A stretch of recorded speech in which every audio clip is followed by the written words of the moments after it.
Reason why buildings are burning is because this city, this state would prefer preserving that white nationalism and that white supremacist mindset.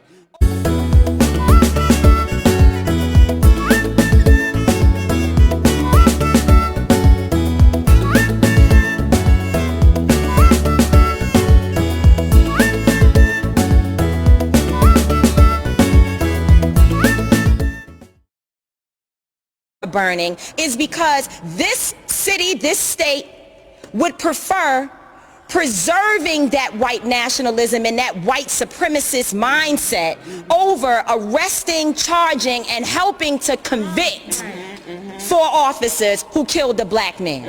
That is the reality of what we're dealing with. This is not just a few cops doing things across the country. This is not a good cop versus bad cop situation. This is Ahmaud Arbery being shot down by white men on the streets of Georgia. Breonna Taylor being killed in her home.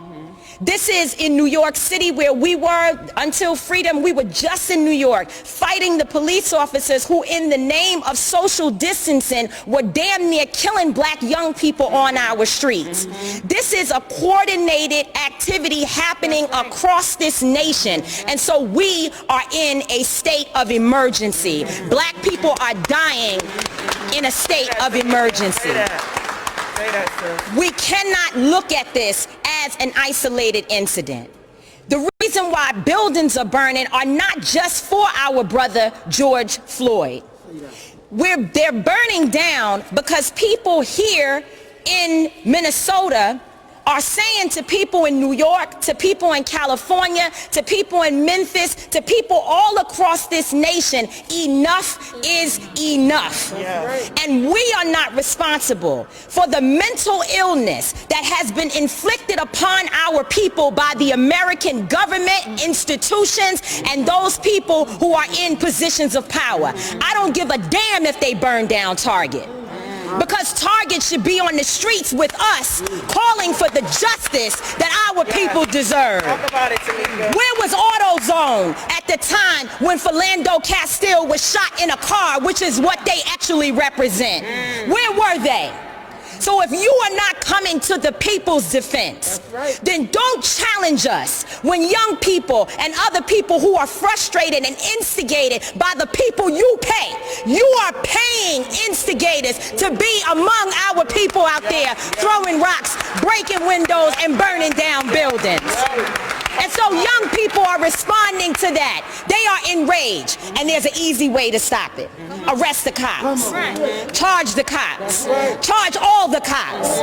Not just some of them, not just here in Minneapolis. Charge them in every city across America where our people are being murdered.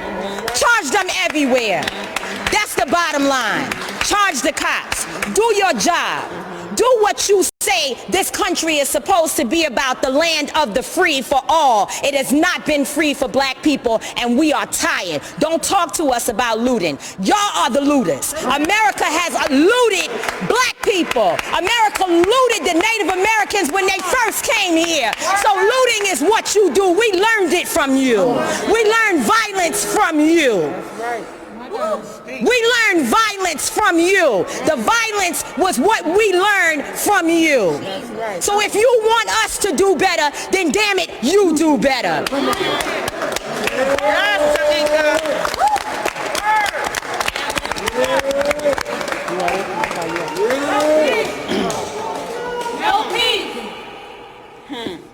Come on. We gotta let that settle. Ooh, thank you. Power. So we're going to bring up our next speaker, who, as Adair said, traveled here from Texas. We can't imagine what you've been going through. Losing your best friend, George Floyd, to something like this, where the nation saw him plead for his life and have to take his last breath. Nobody should have to die like that. Nobody. So next up, we have Stephen Jackson, a former NBA player, best friend of George Floyd, standing here in solidarity. Please welcome him.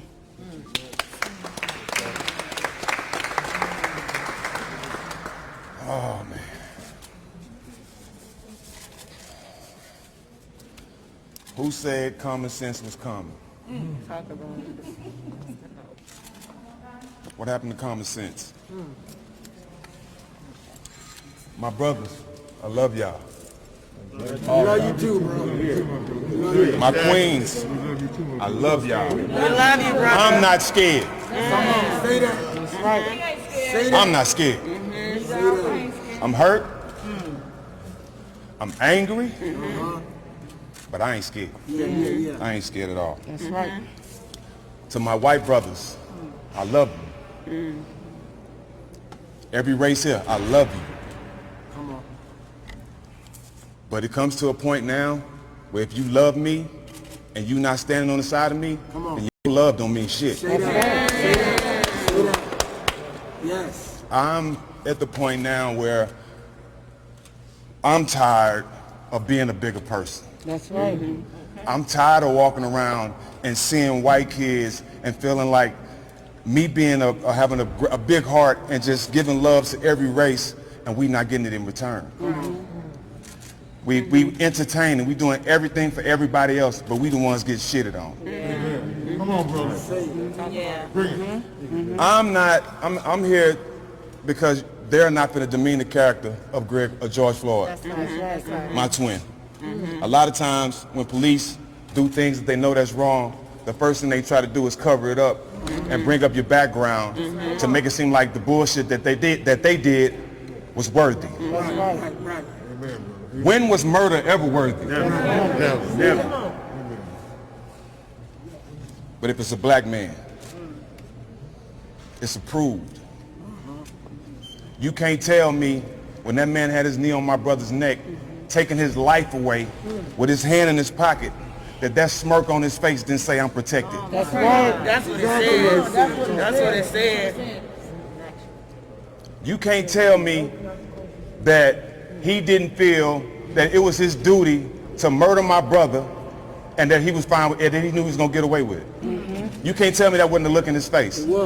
We've seen this so many times, and we see it right in our face and we don't get no justice. That's right. What happened to common sense? That's right. What happened to just opening your eyes? Your eyes don't work now? Videos, what is videos for? Videos don't work now, they don't mean nothing? Only when you black. Say that.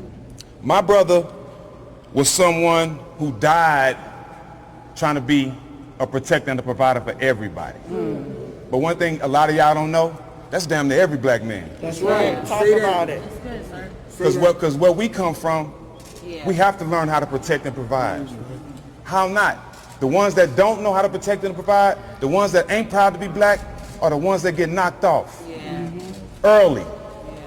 You have to be strong where we come from in order to survive, in order to be successful. It's 10 times harder. And I tell people all the time, the difference between me and my brother Floyd is I had opportunity. So many of my brothers are so talented and sitting in the ghettos and the hoods right now because they don't have opportunity. That's right. Big facts. And y'all wonder why we angry. We're not just dying. It hasn't been fair to us. That's right. So at this point, y'all murdering my brother. Now I see y'all punching my women. We don't have a choice but to stop asking and not really demanding. It's time to start taking. It's time to start taking. And my voice is screaming farther than people know. Because I come from the dirt. I come from the mud. You dig what I'm saying? And the people behind me, they come from it too.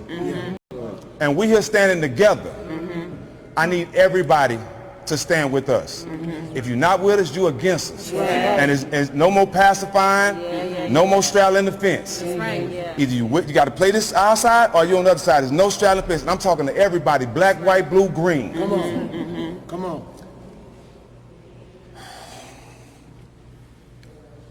It's all right, Stack. It's all right. We need to see some charges. Sure, Stack. You got it. It's okay. Imagine this. A man growing up in an area where the odds are already against him.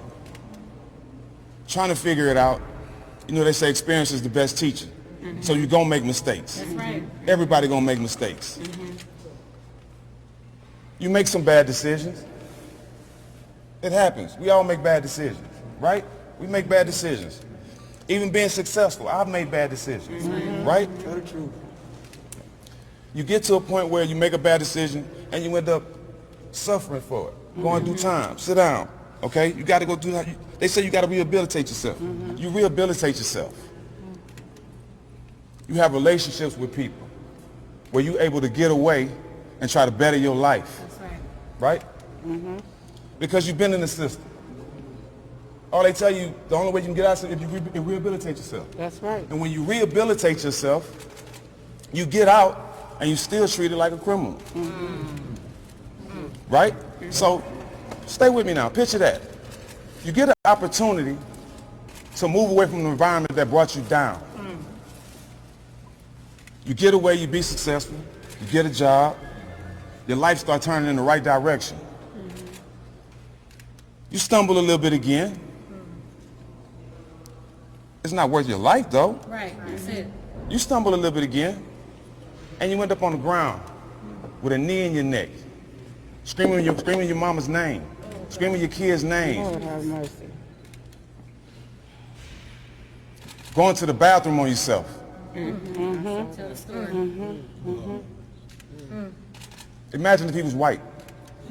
Wouldn't have happened. Ponder that for a minute. Right. Imagine if he was white.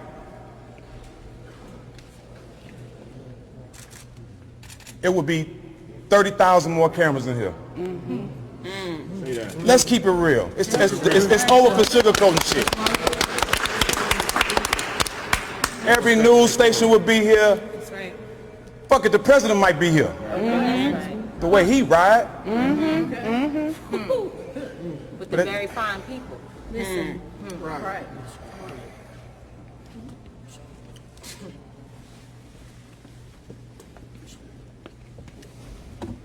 We, as black men, we've seen a lot of stuff as far as murders and people being taken from us. Right? True. But now, not only it's been seen by us and our brothers, but it's been seen by our children now. So I'm sitting there watching this, and my daughter tells me, Dad, I can't leave you. Because I seen what happened to your friend. And I think you need me. My daughter's 6 years old. Oh my God. For my daughter to see that and tell me that I need her at 6, imagine what the pain and the frustration is in my mind right now. Because my daughters are seeing police punch on them and slam them to the ground. And we ain't getting no justice. And we as fathers are starting to feel hopeless. And when we feel hopeless, we retaliate. And if you're not giving us no answers, we got to come up with our own answers. And we willing to do that. That's right. Understand that. We willing to do that. We going to use our platform. I'm going to use everything I have to get a conviction, to get all these motherfuckers in jail. Excuse my French. I'm angry. Speak your truth. But I'm a proud black man. Say that. Say that. I mean that from the bottom of my soul. Come on, Shaq. And I can say that and tell everybody here I still love you. That's right. But I'm at a point now, I don't need your love.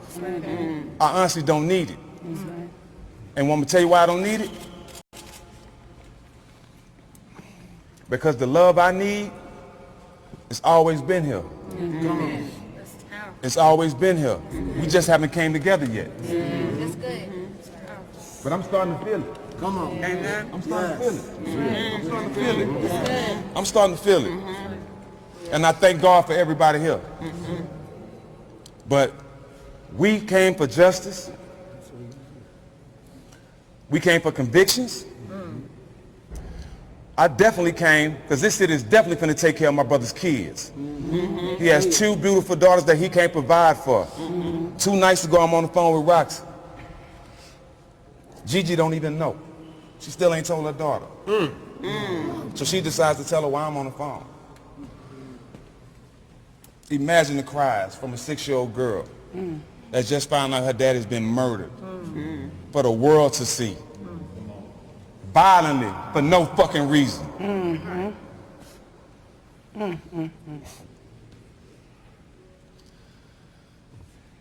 19 citations.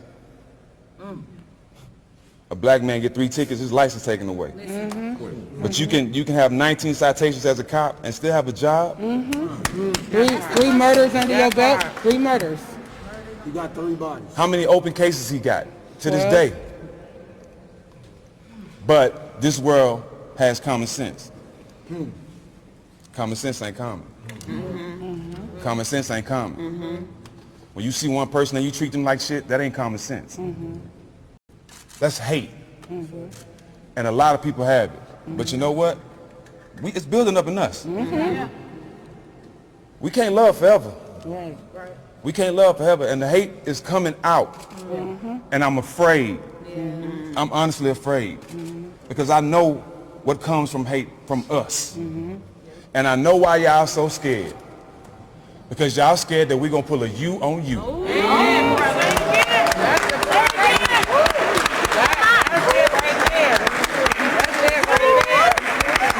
I know why y'all scared. Y'all been doing us wrong for so long, y'all think karma's finna hit you right back. Chickens came home to roost. But we gonna do this shit right. That's right. And it ain't gonna stop. I don't have no more tears, honestly. I've cried enough. I've cried enough. I'm here for one reason, for my brother's honor. He was murdered in broad daylight for the world to see, and nobody's in jail. Nobody's in jail. So where we go from here? Where we go from here? To the front line. We going to the front line. That's right. And anything you see, so be it. So be it. So be it. I want you to see it, because this is real pain. How can you tell people to stop doing what they're doing when all you have to do is have common sense? That's right. Common sense ain't coming. Common sense is not coming. I'll walk right here and slap this man behind his camera. Common sense will say, we all saw him slap him. Am I right? Everybody here gonna say we saw him slap him. Facts. Everybody saw it. Big facts. So everybody that see this man kill my brother? Come on. Right. Common sense ain't coming. It's a new day, man. Brother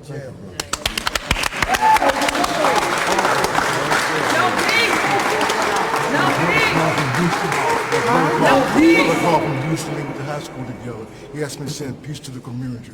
Okay. He called this morning from Houston. Who was your... Eugene for the road. He called this morning. When you say the groups that are standing with us up here. I don't know what that is. I want to, See, we here, that's why they arrested us. so we're about to take a couple of questions. But before we do, one of the things that we want to do today is ask our governor, demand that Governor Tim Walz use his executive power and privilege to do something significant in this situation. That's right. Since he was elected, we have pushed him. We have shut down his office to demand that he hold police across the state accountable, including state troopers. And he has done absolutely nothing. So there's blood on his hands as well, and he needs to step up to the plate. So y'all see from everything you've heard from the people here, we're not playing no games. And neither are those people out in the streets. We will take some questions. Jamie, okay, so I've just been told there is one more speaker that we don't want to miss. Someone who traveled all the way here that all of us are familiar with. Prominent actor and singer, Mr. Jamie Foxx, came to stand in solidarity for justice for George Floyd. Please welcome him. First of all, I just want to say, Come on all the way. I want to say this, that I've experienced this before, able to watch the Rodney King when I was in LA, able to talk to Sabrina, Trayvon Martin's mom, who I talk to still. If you guys get a chance, please find Circle of Mothers where there's 100, 200 cases like this that don't get the visibility and don't get the cameras, and they're strong women. Sabrina right now, Trayvon's mom, who's running for commissioner to try to do something different. This is the toughest time when things like this happen. My man Jack, when I saw him speaking on his Instagram, I called that black man. I said, hey, whatever you need from me.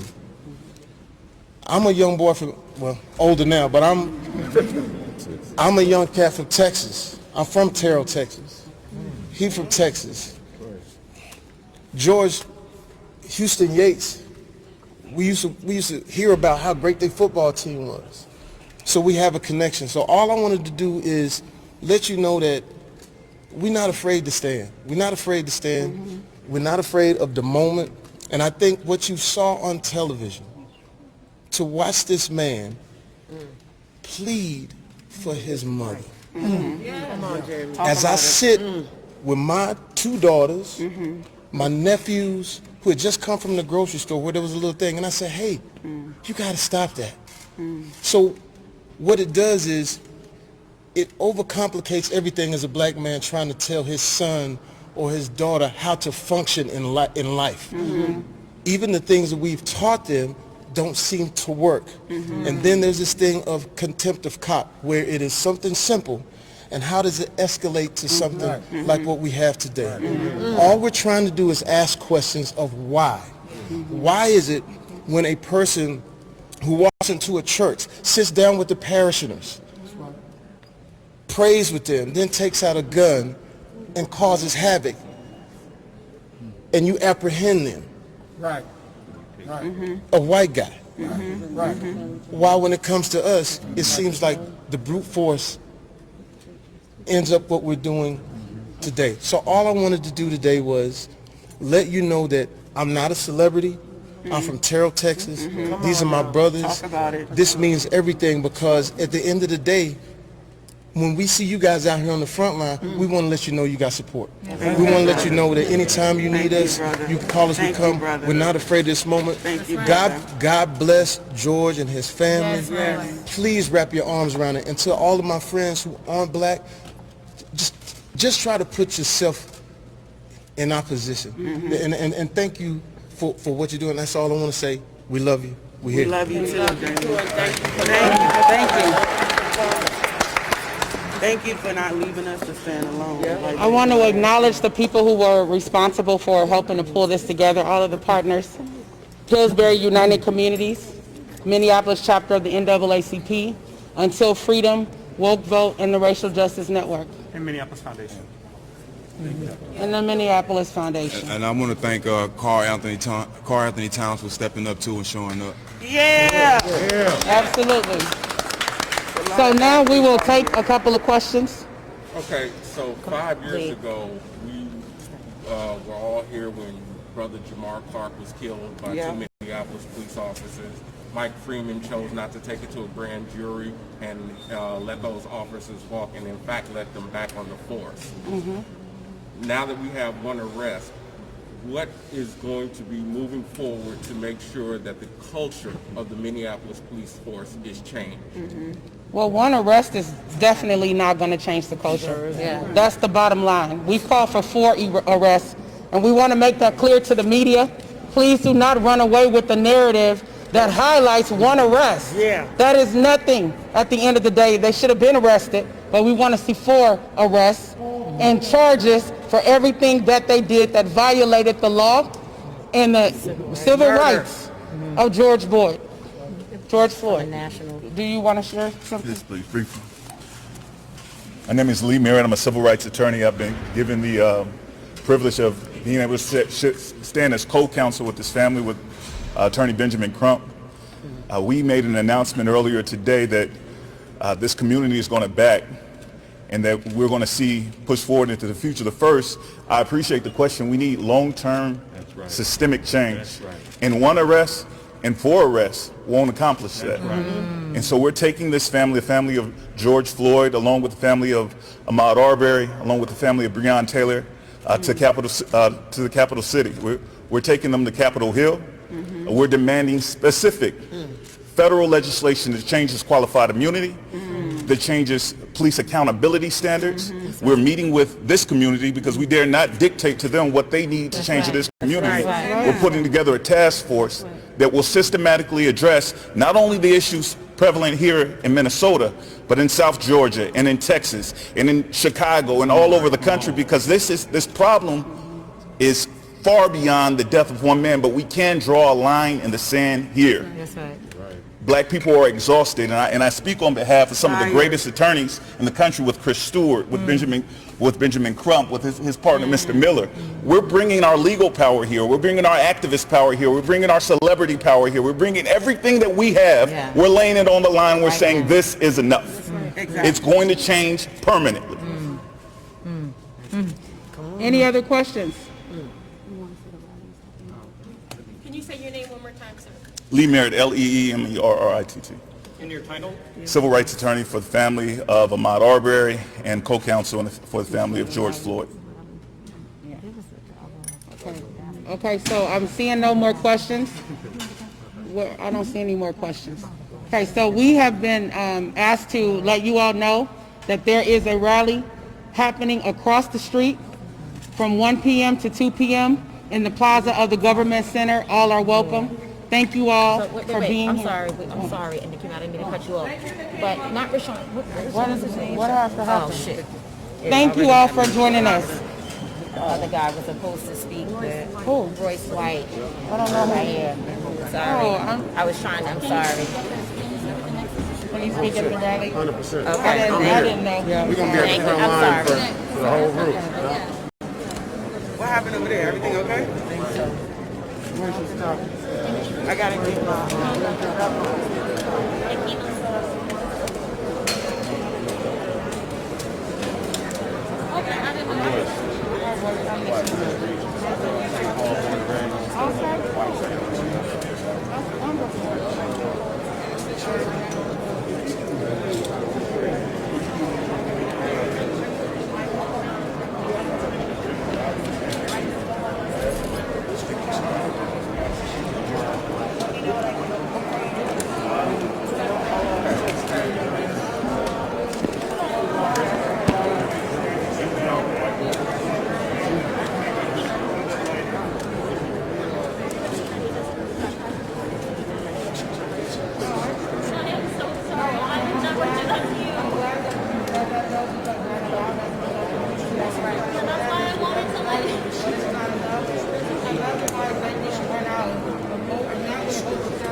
You know, I would never interrupt you normally. Thanks for arranging this.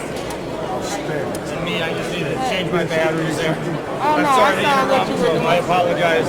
My producer, I have a program MTN in Northwest States. Sometimes everything's cut out. You might know my wife. Follow the cable.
I'm gonna shut this off for now. Okay, yeah, it might just be a live picture.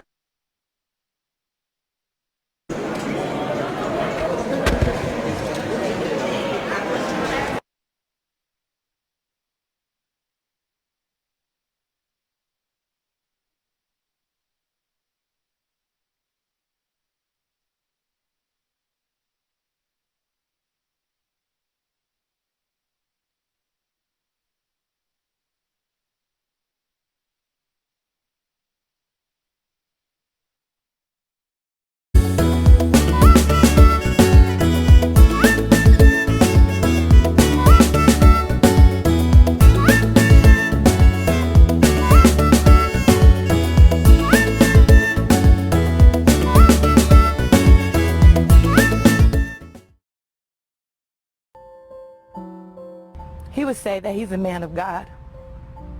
He would stand on that firmly. He was a very loving person, and he didn't deserve what happened to him.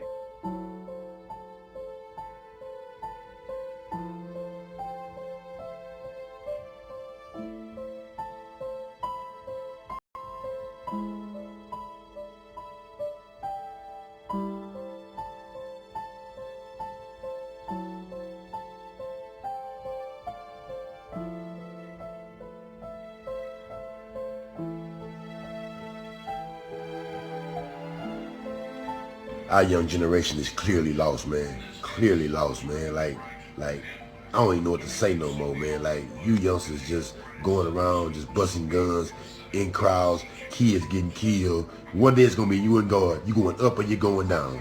You know what I'm saying? That's gonna be it. My heart hurt.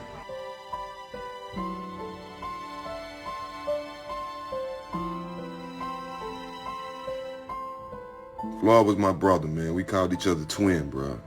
My brother only was out there in Minnesota. He was changing his life. He went to Minnesota. He was driving trucks. Oh, he would tell his friends, like, come up to Minnesota, man. You can do it here. Like, you can get a job and you can start fresh, and this is the place to do it.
They hurt me and they hurt my family. I can't take nothing back. I can't get my brother back. They at home, they sleep, they with their wives, they got kids. If something like that happened to them, they'll be just like me. Firing them is a good start, but we want to see justice for our family. What they did was murder. And almost the whole world has witnessed that. We need justice for my brother. They need to be convicted of murder. I can imagine my brother would not even be able to sleep at night this happened to me. And it hurts me deep.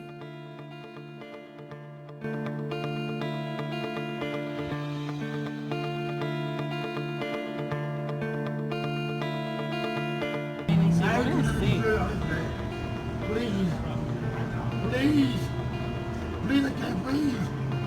Please, man. Please, somebody help me. We want to see them charged with murder. And we want them to be convicted. We want them arrested. They need to pay for what they did. He didn't deserve what happened to him. And They didn't do anything to help him. They were supposed to be there to serve and to protect.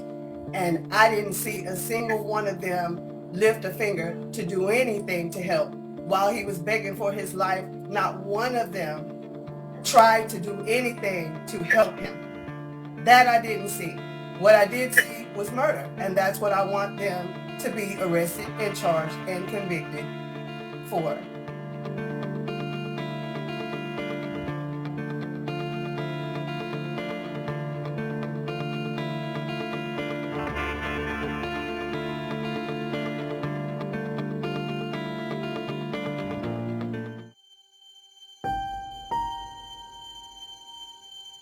It definitely warms my heart to see that we have so many people willing to support and to protest and to give him a voice and keep this going, because he was a very loving person and he didn't deserve what happened to him.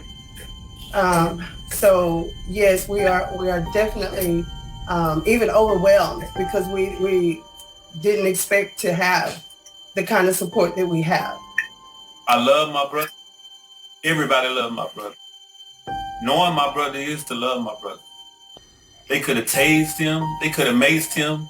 Instead, they put their knee in his neck and just sat on him and didn't care at all. He screamed, "Mama, mama, I can't breathe. I can't breathe." So I just don't understand what more we gotta go through in life, man. They didn't have to do that to him. He's a giant. They took a life, now they deserve life.